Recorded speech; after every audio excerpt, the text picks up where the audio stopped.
I'm going to use all the resources at my disposal as president to keep the American people safe from gun violence.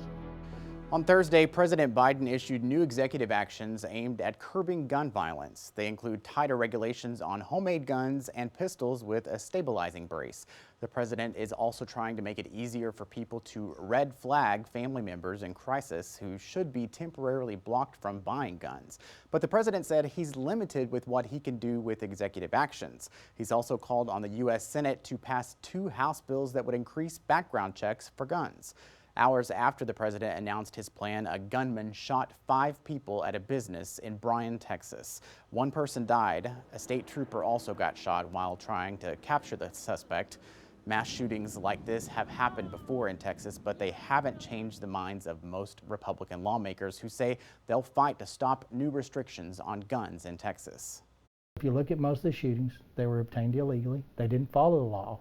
A law wouldn't have prevented that guy from having that gun or that person. So there's nothing we can do to legislate the right thing or morality when it comes to this issue.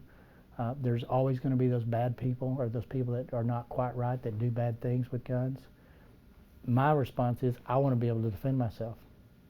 And I'm going to protect my right to defend myself against that situation if it ever comes up, heaven forbid. While the president looks to tighten gun restrictions, Texas lawmakers are trying to loosen them. A bill to allow Texans to carry a firearm without a permit is moving closer to becoming law. Republican James White authored House Bill 1911. He says the bill would remove training and licensing rules that make it harder for Texans to exercise their Second Amendment rights. It doesn't matter if they're on the left or the right, or even in the middle. Everybody wants their rights. Opponents of the bill say current licensing rules in Texas are important safeguards to protect the public. White's bill passed the House Homeland Security and Public Safety Committee. It's now waiting for a date on the House calendar.